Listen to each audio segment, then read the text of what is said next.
हाय, hello, नमस्ते. Welcome to Filmy Darpan. Bigg Boss Marathi season 6 जो आहे तो गाजतोय. राकेश बापट्या खूप हर्ट झालेला आहे आणि अनुश्रीने लावलेले जे आरोप आहेत ते चूक आहेत, बरोबर आहेत, परंतु यामुळे एक घरातलं वातावरण पूर्ण ढवळून निघालेलं आहे. दुसरी गोष्ट आहे, दिव्या मॅच्युअर्ड आहे, अनमॅच्युअर्ड आहे. दिव्या जी बाहेर एक मोटिवेशनल स्पीकर आहे, सामाजिक कार्यकर्ती आहे, ती मॅच्युअर्ड अनमॅच्युअर्ड याच्यावरती वाद चाललेला आहे. दिव्या त्याच्यामुळे खूप चिडलेली आहे. आज पूर्ण एपिसोड ती चिडलेली दिसली. रुचिताचं वागणं सुद्धा बऱ्याच जणांना म्हणजे सगळ्यांनाच पटत नाहीये. ती काय बोलतेय, काय वागतेय, तिचे शब्द, तिची लँग्वेज हे सगळं प्रेक्षकांना सुद्धा खटकत आहे. विशालने एक वेगळा ग्रुप बनवलेला आहे जो राकेशच्या विरुद्ध आहे आणि राकेशला खाली ओढण्यासाठी विशालचे प्रयत्न चालू आहेत. तसा हा बिग बॉसचा गेम सुरू आहे. आजच्या एपिसोडमध्ये काय काय झालेलं आहे पाहूयात. एपिसोडच्या सुरुवातीलाच आपण पाहिलं की राकेश जो आहे तो कालच्या प्रकरणामुळे खूप हर्ट झालेला आहे आणि दिव्या त्याला समजवण्याचा प्रयत्न करते की तुला प्रूव्ह करायची काही गरज नाहीये.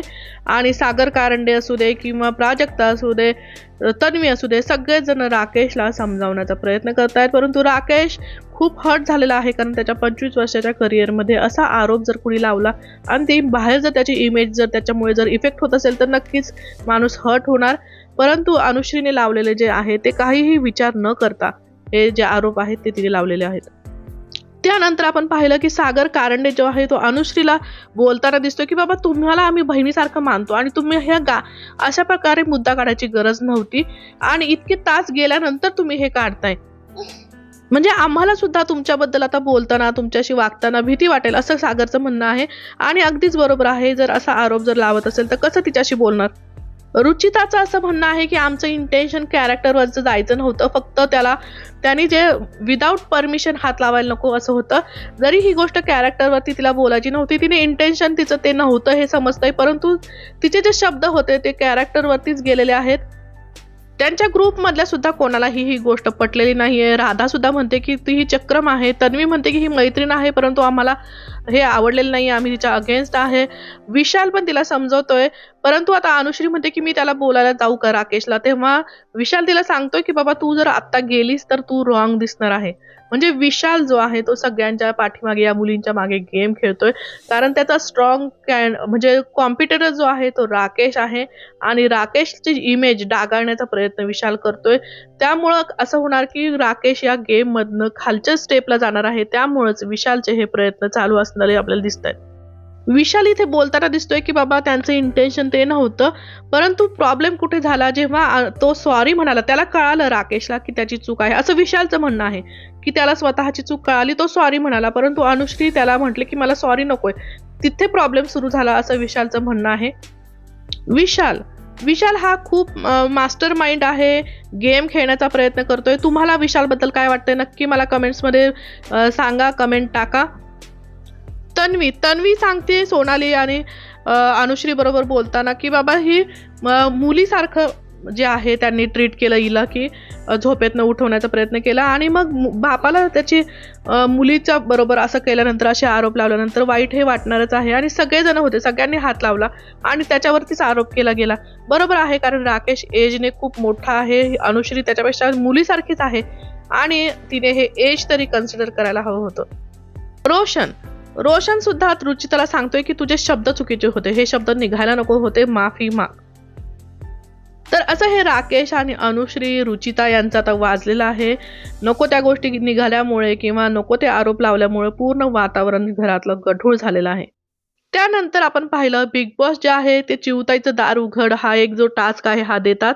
एक दार शेणाचं, एक दार मेनाचं, आणि ज्याच्यासाठी मेनाचं दार उघडणार आहे त्याला कॅप्टन्सीची उमेदवारी मिळणार आहे, पॉवर की मिळणार आहे. आणि शेणाचं दार उघडलं तर त्यांना तिथे कॅप्टन्सी सुद्धा त्यांची जाणार आहे आणि पॉवर की सुद्धा मिळणार नाही. तर फर्स्ट राऊंड मध्ये आपण पाहिलं की दिव्या, दीपाली आणि विशाल हे उभे होते आणि त्याच्यामध्ये दिव्याला जे आहे ते कावळा बनवलेला आहे. दिव्याला शेणाचं दार उघडलं गेलेलं आहे. त्यामुळे दिव्या खूप चिडलेली आहे कारण तिला रिझन जे दिले आहे की ती अनमॅच्युअर्ड आहे. दिव्या खरंच अनमॅच्युअर्ड वाटते का? जी बाहेर आपण पाहिलं सोशल वर्क करते, तिच्या बोलण्यामध्ये ती खूप मॅच्युअर्ड आहे ऍक्च्युली बोलण्यामध्ये, तरी सुद्धा तिला अनमॅच्युअर्ड असं म्हणून ती खूप चिडलेली आहे. तिचं चिडणं अगदी साहजिक आहे, कारण फक्त एज तिचं लहान आहे म्हणून ती अनमॅच्युअर्ड होत नाही. तसं पाहिलं तर बाकीच्या प्रत्येक वेळी मग एजनुसार ती अनमॅच्युअर्डच असणार आहे. जे ती म्हणाली, की "मी प्रत्येक वेळी अनमॅच्युअर्डच असणार आहे तुमच्यापेक्षा, कारण मी तुमच्यापेक्षा लहान आहे." यामध्ये फक्त राकेश दिव्याचं नाव घेत नाहीये, की तो म्हणतो तिला रिस्पॉन्सिबिलिटी द्यायला हवी. प्रभू विशालचं नाव घेतोय. कारण राकेश दिव्याच्या खूप क्लोज आहे आणि दिव्याचं म्हणणं पण मला पटतं, की ती बऱ्याच ॲडजस्टमेंट केल्या. ती 4 दिवस खाली झोपली किंवा ती स्वयंपाकाची जबाबदारी पण घेतीये. ती जेव्हा बोलते, की "बाबा मी 17 जणांचं जेवण बनवते. मी हे काय आधी घरात करत नव्हते, तरी पण इथं मी जेवण बनवते." आणि अनमॅच्युअर्ड लोकं ती आहेत, जी स्वतःची प्लेट उचलत नाहीत, स्वतःचं ताट धुत नाहीत आणि काहीच कोऑपरेट करत नाहीत. ते अनमॅच्युअर्ड आहेत. दिव्याला अनमॅच्युअर्ड म्हणणं मला तरी योग्य वाटत नाही. कारण ती खरंच अ, वयाने लहान असली तरी पण बिग बॉसच्या घरामध्ये कॅप्टन होण्यासाठी नक्कीच मॅच्युअर्ड आहे. आणि दिव्याला एका कावळ्याला शेणाचं दार उघडायचं होतं. तिने ते दार जे आहे ते दीपाली ताईसाठी उघडलं. इथे तिची खूप मोठी चूक झाली. नंतर ती खूप त्या गोष्टीसाठी तिची माफी पण मागत बसली. पण इथे ती भावनेच्या भरामध्ये तिने दीपाली ताईला ते शेणाचं दार जे आहे, कावळ्याचं दार उघडलेलं आहे. आणि या दोघींच्या मनमुटावमध्ये विशालचा फायदा झालेला आहे. विशालला पॉवर की पण मिळालेली आहे. मेणाचं दार उघडलेलं आहे आणि तो कॅप्टन्सीचा सदस्य झालेला आहे, मेंबर झालेला आहे. त्यानंतरच्या राउंडमध्ये आपण पाहिलं, की अनुश्री झालेली आहे, जिला शेणाचं दार उघडलेलं आहे आणि अनुश्रीने सागरला शेणाचं दार उघडलेलं आहे. कारण सागरचं जे आहेत शब्द ते तिला पटत नाहीत किंवा खूप बोचतात. सागर बरोबर ज्याची चूक आहे त्याला बोलतो आणि अनुश्रीच्या खूप चुका आता या आठवड्यात झालेल्या आहेत. त्यामुळं सागर पण तिला बोललेला आहे आणि अनुश्रीला सगळ्यांनी शेणाचं दार उघडलेलं आहे आणि इथं कॅप्टन्सीचे जे दार आहे ते रोशनसाठी उघडलेलं आहे. त्यानंतर रुचितासाठी शेणाचं दार उघडलं गेलेलं आहे बहुमताने आणि रुचिताने तन्वीसाठी उघडलेलं आहे. आयुष जो आहे तो पॉवर की मिळवलेली आहे. रुचिताचे शब्द, तिची लँग्वेज ही कुणालाही पटत नाही. खूप हार्श ती बोलते. कोल्हापूरची मुलगी आहे. कोल्हापूरचे लोकं जे आहेत ते बोलायला दणकट आहेत, परंतु तेवढेच प्रेमळ पण असतात. परंतु रुचिता जी आहे ती मला खऱ्या अर्थाने अनमॅच्युअर्ड इथं वाटते.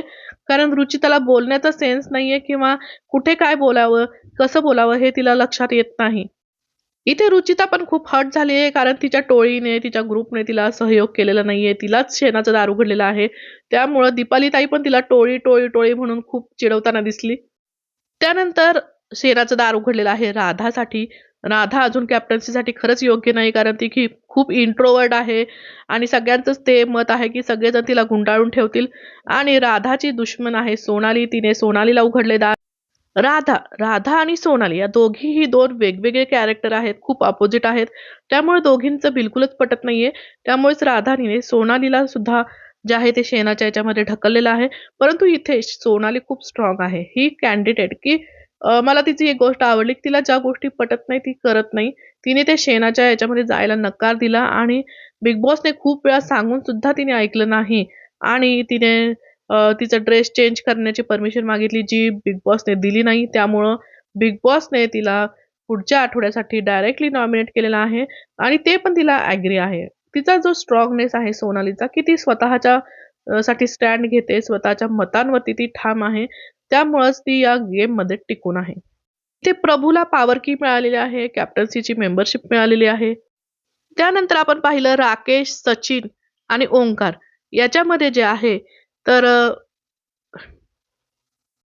ओंकारसाठी शेणाचं दार उघडलेलं आहे. कारण ओंकारची कुठेच इन्व्हॉल्वमेंट नाहीये, गेम नाहीये आणि सचिन सरांची सुद्धा कुठेच इन्व्हॉल्वमेंट नाहीये किंवा ते सिंगर चांगले आहेत, माणूस म्हणून चांगले आहेत. परंतु कुठेच गेममध्ये असं ते गेम खेळत नाहीयेत, इन्व्हॉल्वमेंट नाहीये आणि त्याच्यामुळेच राकेशला पॉवर की मिळालेली आहे.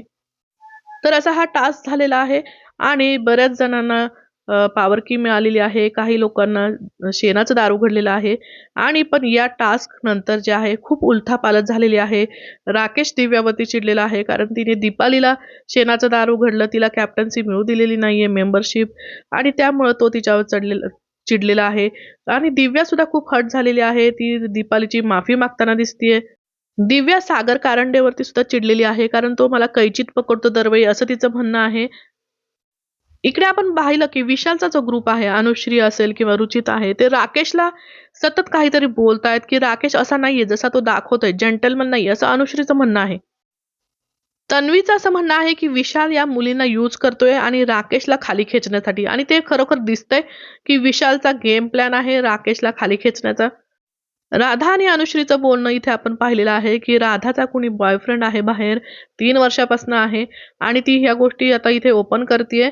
फक्त त्याचं नाव तिने ओपन केलेलं नाहीये आणि ती त्याच्याबद्दल खूप चांगल्या गोष्टी बोलते, की मी जेव्हा ओरडते, चिडचिड करते तेव्हा तो मला समजून घेतो. देसी बॉय आहे आणि राधा जी आहे ती खूप गावाकडची आणि एक सिंपल मुलगी आहे. परंतु तरी पण तिने ह्या गोष्टी इथं ओपन केलेल्या आहेत. हा सुद्धा एक गेमचाच प्लॅन असू शकतो.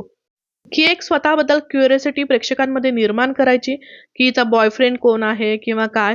हे लोकांच्या डोक्यामध्ये एकदा गेलं, की तिच्याबद्दल उत्सुकता निर्माण होते. त्यामुळेच अशा गोष्टी गेममध्ये मेन्शन केल्या जातात. प्रभू सुद्धा आपल्याला दिसतंय, की बाबा रुचिताला बोलतोय, की "तुला डोकं आहे की नाही? तू त्या सगळ्यांबरोबर म्हणजे तुला अं, तू काय बोलतेस?" असं ते प्रभूला सुद्धा गेम कळतोय. तिला कळतंय, की बाबा रुचिता चुकलेली आहे. हे तिने बोलायला नको होतं. प्राजक्ता खूप प्रांजळपणे त्या प्रभूला असं लहान मुलगा म्हणून हे करते. ती म्हणते, की "मी तुला भोले बाबा समजते. कसले रील बनवतोयस तू मुलींबरोबर बाहेर?" प्राजक्ताला खरंच अंदाज नाहीये, की प्रभूचे रील्स कुठल्या टाइपचे आहेत. इकडे आपण पाहिलं रोशन जो आहे तो सचिन आणि सागर बरोबर बसलेला आहे आणि तो स्वतःच्या लव्ह स्टोरी बद्दल सांगतो, की बाबा अ, सोनं वाटताना तिला सोनं दिलं, मेसेज केला मराठीत आणि त्याचं कसं प्रेम प्रकरण फुलत गेलं, लग्नापर्यंत पोहोचलं. ही स्टोरी रोशन सांगतोय. राधाने सुद्धा तिची स्टोरी सांगितली, तिचं बॉयफ्रेंडबद्दल सांगितलं किंवा अशा या स्टोऱ्या या गेममध्ये सांगितल्या जातात. रोशनची स्टोरी जी आहे ती लग्नापर्यंत पोहोचलेली आहे. त्यामुळे ती आपण खरी स्टोरी आहे त्याची रोशनची जो तो मेन्शन करतो इथे आणि प्रेक्षकांना अशा स्टोऱ्या ऐकण्यामध्ये इंटरेस्ट असतो. प्रेक्षकांना त्या सदस्याबद्दल उत्सुकता निर्माण होते, इंटरेस्ट निर्माण होतो. असा हा गेम आहे. करण. करण हा एक खूप डोकेबाज माणूस आहे. मी पहिल्या एपिसोडमध्ये सांगितलं तो अगदी खूप व्यवस्थित गेम खेळतोय. कुठे काय करायचं हे बरोबर त्याचं प्लॅन ठरलेलं आहे. आज तो प्रभूशी बोलताना दिसला, की "बाबा तुला तुझ्याबद्दल वाईट बोलताना कुणी दिसलंय का?" किंवा तेव्हा प्रभू जो आहे तो सांगतो, की "मला जे योग्य वाटतं ते मी बोलतो. गावाकडे पण मी असंच वागतो." आणि करण त्याला सांगतो, की "तू एकटा पण खेळू शकतो. तुला ग्रुपची गरज नाहीये." प्राजक्ता म्हणते, की "तुला सुद्धा गेम कळतो हे मला आता समजलेलं आहे." प्रभूनी शेवटी आपल्याला दिसला, की बाबा त्याने त्याचा एक्सपिरियन्स जो सांगितलेला आहे, की कसं त्याने सॅनिटायझर पावाला लावून खाल्लं वगैरे ही स्टोरी तो रंगवून सांगताना दिसतोय. त्याच्यावरनं आपल्याला कळतं, की प्रभू कुठल्या बॅकग्राऊंडवरनं आलेला आहे आणि खूप इनोसंट असा आहे. त्याला बऱ्याच गोष्टी माहिती नव्हत्या. आता त्याला नक्कीच माहिती झाल्या असतील. तर असा हा आजचा आपण पाहिलं कितीतरी कॅन्डिडेटचा जो खरा चेहरा आहे, तो आपल्यासमोर आलेला आहे. दिव्याची चिडचिड समोर आलेली आहे. राधाची लव्ह स्टोरी आलेली आहे. रोशनची लव्ह स्टोरी आलेली आहे. तन्वीचं वेगळंच रूप आपल्याला पाहायला मिळतंय. अनुश्री आणि रुचिता वेगळ्याच ट्रॅकवरती गेलेल्या आहेत. विशाल वेगळा गेम खेळतोय. सागर हर्ट झालेला आहे. सचिन भाऊंचा गेम दिसत नाहीये. ओंकारचा गेम दिसत नाहीये. तर असा हा बिग बॉसचा प्रवास आता सुरू आहे. या प्रवासामध्ये जर तुम्हाला माझे व्हिडिओ आवडत असतील तर नक्की सबस्क्राईब करा, शेअर करा, लाईक करा. नमस्कार. धन्यवाद.